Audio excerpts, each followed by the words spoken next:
take a look at our preview, and let's go ahead and export.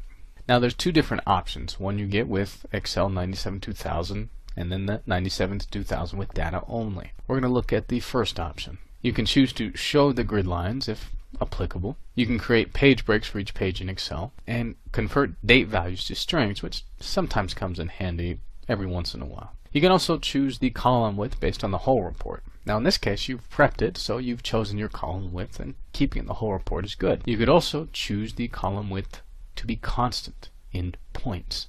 The default is 36. I kind of recommend against this simply because in header fields sometimes get cut off when you do so. And then another option is export page headers and page footers once per report, or one on each page, or you can choose none. You can also choose a number of page ranges. In our case, let's go ahead and just do 1-to-1. We can also create page breaks for each this. We can show grid lines, even though in this case it's not going to matter. It's more for the crosstab. And we can convert the date values to strings, but we don't really have any date values, so it doesn't really matter. We'll just call this page 1. Notice it exported a lot quicker because it didn't have to go through all the records. And when we pull it up, we have a nice clean formatted report that should be exactly 1 page long.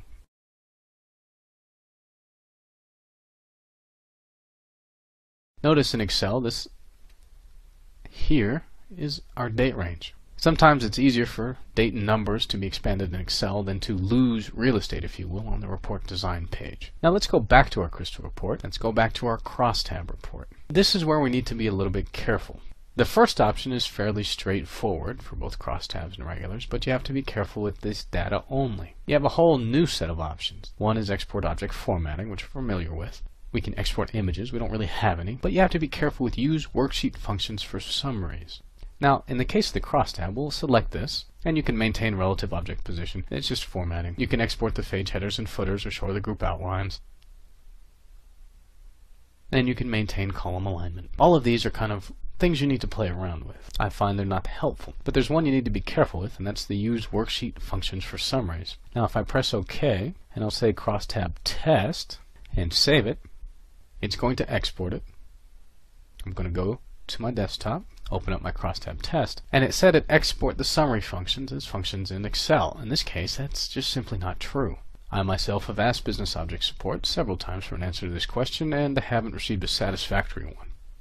But let's go back to our Crystal and try a regular report. And in this case, we're going to export it. We're going to do data only. Now I want you to observe what happens when we take a regular report and we go data only. We're going to export object formatting, and we're going to use the worksheet functions for summary as a test. Everything else we've pretty much lined up, so we can use the details. And notice in this option you don't get the whole report option. You have to choose one, which is why it's important to line up all your fields, make sure they're the same width and they line up with the guidelines and so on and so forth. Otherwise, you get a report that is even more difficult to format. And let's go ahead and press OK. In this case, we'll call it Rough Report Test and save it to the desktop.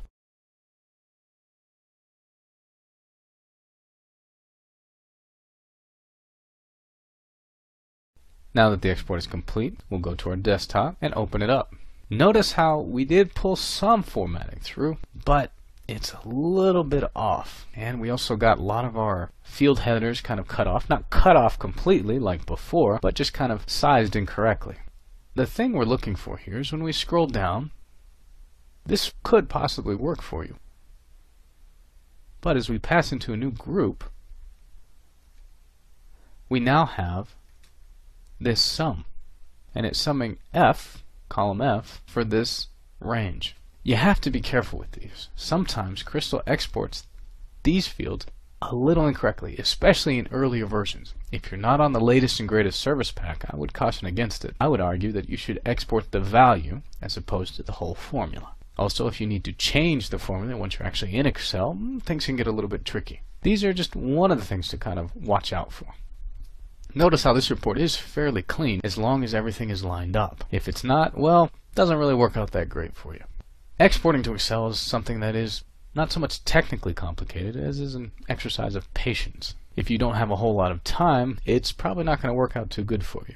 But if you do have the time to dedicate, it'll save you a whole bunch of time on the other end. If your report comes out near perfect or perfect, that's less time you have to spend actually formatting it for people.